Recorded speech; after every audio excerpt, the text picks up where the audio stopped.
This is Hino's Sport, bringing you that heat and that fire. All right, folks, we're on number 6 of 100 with Errol the True Spence will bulldoze Shawn Constipated Porter's ass. Listen, folks, breaking news. Listen, public announcement. I sit here and I even watch YouTubers sit here and say Shawn Porter will literally have a chance. That Errol the True Spence is not going to sit there and bulldoze them. Okay, listen, man. You guys saw the last interview. You saw what Errol the True Spence said. The motherfucker said, I'm going to punish your ass. If you try to go out there and box, I'm going to punish your ass.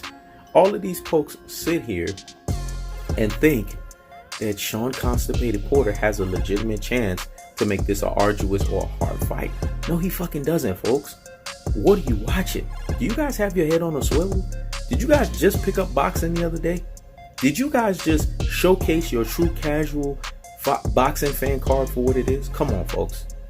Anybody with a 2-foot pole, anybody that even has one eyesight could see the size differential, the power differential, the athletics differential, the lateral movement differential, the aggression differential in terms of tactically and strategically, the technical punching placement differential, the fact that Kenny Porter wished that Errol the True Spence was his damn son. That's the title of this number 6 of the series. Kenny Porter wished that Errol the True Spence was his damn son. Okay, here's the 3 reasons why. When Kenny Porter, I'm going to give you guys a little history. When Kenny Porter was the coach of the Olympic team with Barry Hunter, if you notice, Errol the True Spence kept telling Shawn Porter, ain't Barry Hunter over there? Ain't Kenny Porter over there? Why don't you ask them? And every time he kept doing that, Shawn Porter was too busy listening to his cheerleaders. Because, you know, he needs cheerleaders. Anytime you see someone needs people to boost him up, that's an insecure motherfucker. Let me say that again. Anytime you see a person needs a group of people to boost them up, that's an insecure motherfucker. Because motherfuckers that's comfortable in their own skin can be able to do shit by themselves. They are a powerhouse by themselves, like yours truly. I'm a powerhouse by myself. I don't need nobody to boost me up. When you are comfortable in your own skin and you know who the fuck you are, you don't need nobody to boost you up. That's Shawn Constipated Porter. That's prerequisite number 1. When you look at Kenny Porter, when he got on the podium, what the fuck did he say, folks? Errol the True Spence, no, man. If he's not lying, he didn't have nothing negative. Kenny Porter always got something negative to say about the opposition. He ain't got shit to say about Errol the True Spence. He's like, if Errol the True Spence is being honest, you know, because Errol the True Spence is that son he wish he had. So he wants to always be careful with him. If he's being honest, he knows how much I care about him. The man knows how much I love him. Damn near like he wanted to give the man a hug, dog.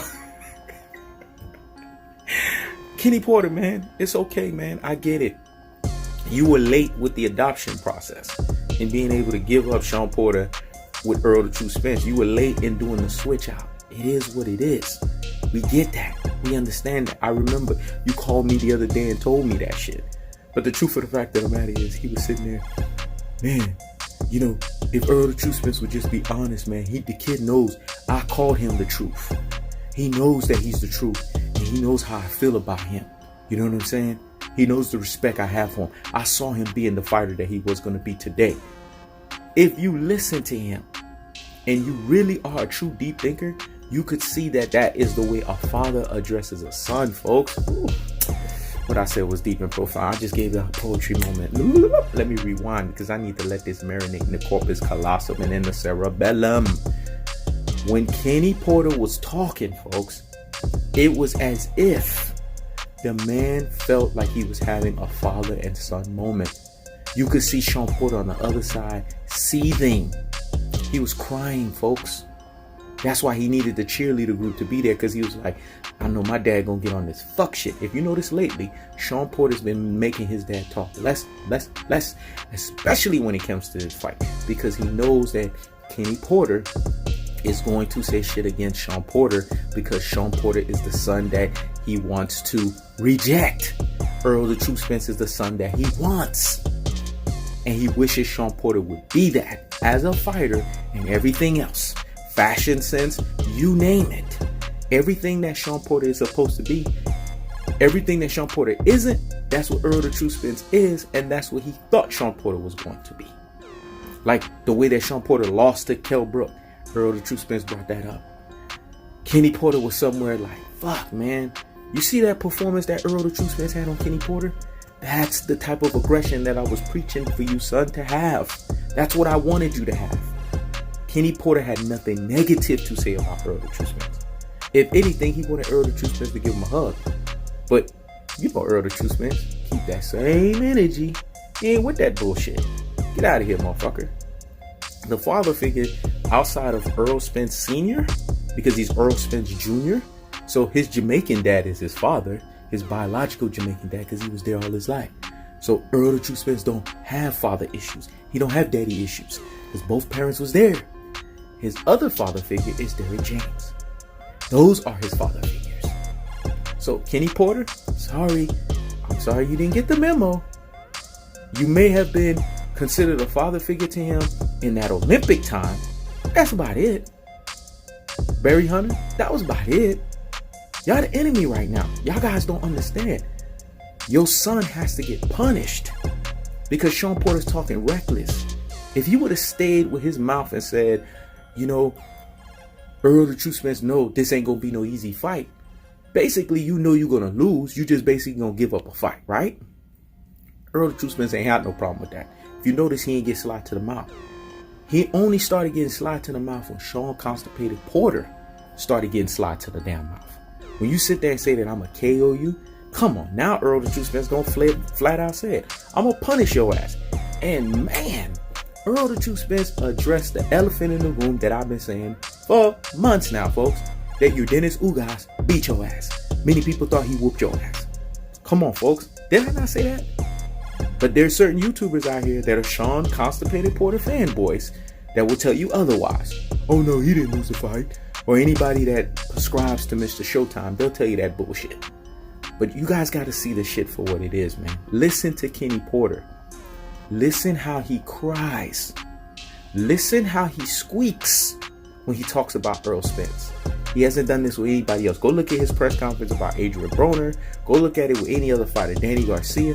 That motherfucker got a lot to fucking say.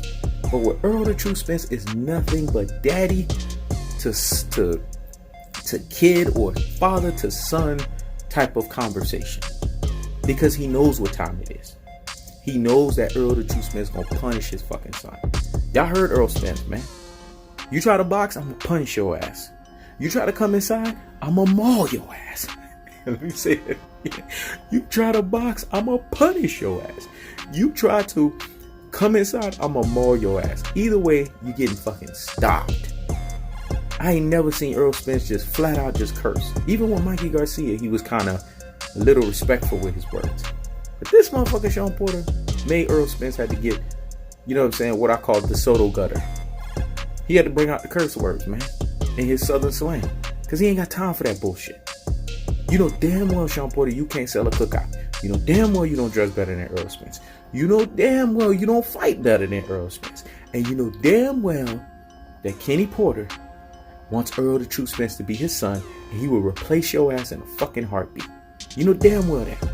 And you just mad, you hot, you know what I'm saying? It's grits and you hot and bothered, like you on your damn period or some shit, or you on your mangina, and you just hot.